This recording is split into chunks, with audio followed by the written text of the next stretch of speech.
बिस्मिल्लाहिर्रहमानिर्रहीम। नाज़रीन अस्सलामु अलैकुम। सबा डिजिटल में हम आपको खुशामदीद कहते हैं। इस वक्त पाकिस्तान में अपोजिशन की तहरीक अरूज पर पहुंच चुकी है। उसकी वाज़े सबूत वज़रा का खौफजदगी पर मुश्तमिल वो बयानात हैं। आज हमारे दरमियान इस तहरीक के हवाले से तहरीकों पर नज़र रखने वाले इंतहाई मकबूल सियासतदान, जमीयत उलमा इस्लाम के सेक्रेटरी जनरल और PDM के नायब सदर सेनेटर मौलाना अब्दुल गफूर हैदरी साहब मौजूद हैं। सेनेटर मौलाना अब्दुल गफूर हैदरी साहब, आप हमें ये बताएं, हमें अपोजिशन जमातों की मकबूलियत और अवामी पजीराई तो नज़र आ रही है, लेकिन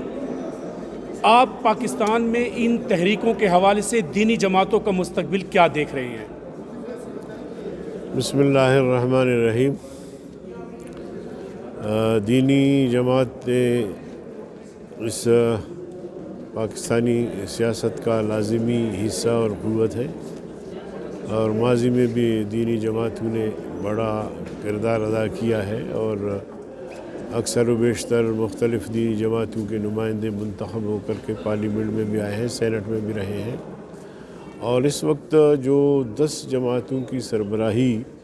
मौलाना फजल रहमान साहब कर रहे हैं, वो भी एक दीनी जमात के सरबराह हैं। तो दीनी जमातों का किरदार इस हद तक बुलंद रहा कि आज तमाम सियासी दीनी जमातें मिलकर एक आलिम दीन को अपना सरबराह तस्लीम करते हैं। मैं समझता हूँ कि दीनी जमात इस मुल्क की ज़रूरत भी है, और दीनी जमातों के बग़ैर इस मुल्क में जो फ़िज़ा बन रही है और आगे जाकर सेकुलर स्टेट का जो एक तसव्वुर है वो इंतहाई ख़तरनाक है। इसलिए मैं आपके चैनल के तवस्सुत से तमाम दीनी जमातों से अपील करना चाहता हूँ, चाहे किसी भी मकतब फ़िक्र से उनका ताल्लुक़ हो, वो अपनी सियासी क़ुव्वत को यकजा करें, मुस्तहकम करें और पार्लियामान का हिस्सा बने, ताकि हम इस पार्लियामेंट में रहें। अब देखिए, गुज़िश्ता अदवार में, चाहे वो पीपल्स पार्टी का दौर हो, चाहे मुस्लिम लीग का दौर हो, या अभी जो ये सिलेक्टेड हुक्मरान हैं, देखिए हमेशा इन्होंने नामूस रिसालत के कानून को ख़त्म करने के लिए भरपूर कोशिश की है, चाहे और हलफनामे को ख़त्म करने के लिए कोशिश हुई, और इसी तरह जनाब वाला मुस्लिम आइली कवानीन में तरमीम लाने की कोशिश की गई, तो हम मौजूद थे, अल्लाह के फजल से रुकावट बने। और अगर हम ना होते, और इसी तरह इस्लामी दफ़ात जो आइन में मौजूद हैं,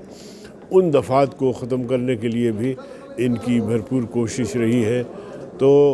दीनी जमातों का फ़र्ज़ बनता है, मैं समझता हूँ, कि इस मुल्क के दिफा के लिए, इस मुल्क के नज़रियात के दिफा के लिए और दीनी काज के लिए ये ज़रूरी है कि वो सियासी प्लेटफार्म को मुस्तहकम करें, मजबूत करें। और अगर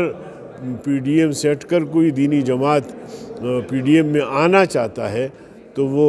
PDM को दरख्वास्त करें, हम उस पर सोच सकते हैं, ताकि हम मिलकर एक क़ुव्वत बने। सेनेटर मौलाना अब्दुल गफूर हैदरी का ताल्लुक़ बलूचिस्तान के एक बड़े बलोच कबाइल से है। मैं इनसे ये पूछना चाहता हूँ कि मौलाना फजल रहमान साहब की क़ियादत में बलोच कौम परस्त, दाएँ बाएँ बाजू की जमातें, आखिर ये गुलदस्ता वो सजाने में कैसे कामयाब हो गई? मौलाना फजल रहमान साहब एक ज़ीरक, ज़हीन, दूरंदेश सियासतदान है, और उनका रवैया कौम परस्तों से या जो भी तबक़ात है सबसे यकसान और मोहब्बत वाला है। और यही वजह है कि इन सब ने मिलकर मौलाना फजल रहमान साहब पे भरपूर एतमाद का इजहार किया है, और उन्होंने अपने अपने तहफ़्फ़ुज़ात भी रखे हैं सामने। तो मौलाना साहब ने उनको यकीन दहानी कराई है कि PDM में से किसी भी जमात की अगर हुकूमत आएगी तो उन तहफ़्फ़ुज़ात को दूर करने की हम भरपूर कोशिश करेंगे। मैंने किसी तहरीक में सियासी अपोजिशन जमातों में इतनी हमांगी, इतनी अंडरस्टैंडिंग नहीं देखी। तो हम ये कह सकते हैं कि एडजस्टमेंट की सूरत में आम इंतखाबात का अगर नकारा बजाया जाता है, तो आम इंतखाबात में ये हमांगी एडजस्टमेंट की सूरत में इन 11 जमातों में बरकरार रह पाएगी। देखिए, PDM फ़िलहाल तो एक तहरीक है, سلیکٹڈ حکمرانوں کو ہٹانے کے لیے، لیکن عین ممکن ہے کہ انتخابات کی آمد کے موقع پر یہ جماعتیں مل کر الیکشن لڑیں، اور یہ کوئی بعید بھی نہیں ہے، اور اس کی اس طرح بھی وہ ہو سکتی ہے کہ اگر ہم یہ بات سب کے سامنے رکھیں کہ جہاں سے جو پارٹی جیتی ہے وہ سیٹیں ان کی ہو، باقی جہاں ہم ہارے ہیں فرسٹ پوزیشن جس پارٹی کی ہے اس کو سیٹ دی جائے، تو اس طرح کا ایک حساب کتاب کیا جائے تو میرے خیال میں آسانی سے سیٹیں بھی تقسیم ہو سکتی ہیں۔ سر یہ لانگ مارچ کا پڑاؤ ڈی چوک میں ہوگا یا آزادی مارچ والے مقام پہ ہوگا؟ اب کے بار ڈی چوک پہ ہوگا۔ ڈی چوک میں ناظرین آپ نے سنا کہ لانگ مارچ کا پڑاؤ ڈی چوک میں ہوگا۔ ہم آپ سے یہ پوچھنا چاہتے ہیں کہ آپ سے وابستہ جمعیت علماء اسلام پاکستان کے ساتھ وابستہ کارکنان ہیں، دینی مدارس کے طلباء ہیں، آپ کا ایک منشور ہے، وہ کارکنان وہ مدارس کے طلباء یہ سننا چاہتے ہیں کہ جمعیت علماء اسلام پاکستان اپنے منشور کو آگے بڑھانے کے لیے کیا اقدامات کر رہی ہے؟ دیکھیے، ہمارے جو نظریات ہیں، ہمارے جو اعتقادات ہیں، ان کے حوالے سے ہم نے کوئی کمپرومائز نہیں کیا ہے، بلکہ فرانس میں جب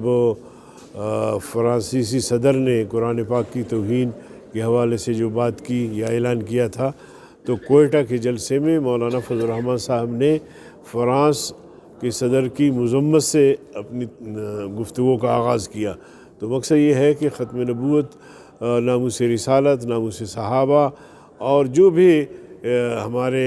اعتقادات ہیں ان کا تحفظ ہم اپنا ایمانی سمجھتے ہیں کہ یہ ایمانیات ہے، تو اس حوالے سے کسی قسم کی بھی کمپرومائز نہیں ہو سکتی۔ تو پی ڈی ایم میں بھی میں سمجھتا ہوں کہ شامل جماعتیں اس حد تک کوئی ایسی جماعت نہیں جا سکے گی جو خدا نخواستہ کوئی مسلم اعتقادات کے خلاف کوئی بات کر سکے۔ سر نہ صرف قومی سیاست میں بلکہ پہلی بار یہ انتہائی سیاسی پیش رفت ہوئی ہے پاکستان کی سیاست کے حوالے سے کہ اگر نئی بڑی اپوزیشن کی بڑی جماعتوں کی نئی قیادت بلاول بھٹو زرداری، مریم نواز شریف وزیر اعظم ہو سکتے ہیں، تو یہ کہا جا رہا ہے کہ پی ڈی ایم کے صدر مولانا فضل الرحمان صاحب بھی وزیر اعظم ہو سکتے ہیں، ان کو برسر اقتدار آ سکتے ہیں۔ تو کیا اس تاثر کے بارے میں اور یہ ایک سیاسی پیش رفت کے بارے میں آپ کیا کہتے ہیں؟ دیکھیے، میں دعویٰ تو نہیں کرتا، لیکن اس تحریک میں جو 2.5 سال ہم نے مسلسل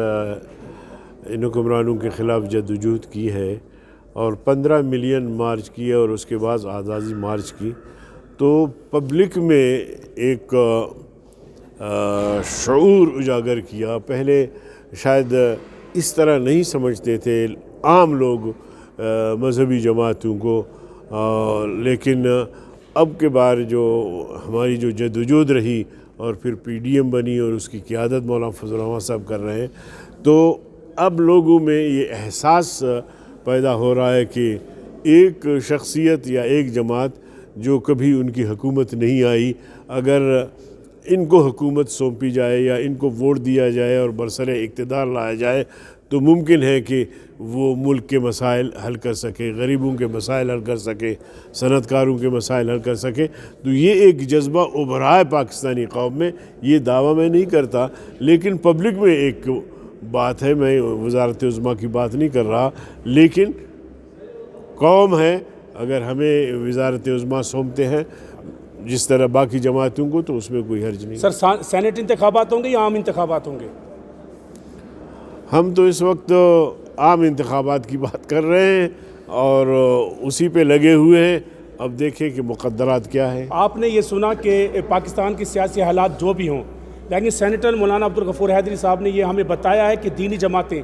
پاکستان میں ثابت کر چکی ہیں، خود کو منوا چکی ہیں، اور یہ مورخ لکھ چکا ہے کہ پاکستان کے دفاع کو، پاکستان کی سالمیت کو، پاکستان کی سلامتی کو جب بھی کوئی چیلنج، کوئی مشکل درپیش آئی تو وہ دینی جماعتوں کے کارکنان تھے جو پیش تھے۔ مولانا عبدالغفور حیدری صاحب، ہم آپ کو سبا ڈیجیٹل کی طرف سے آپ کا شکریہ ادا کرتے ہیں۔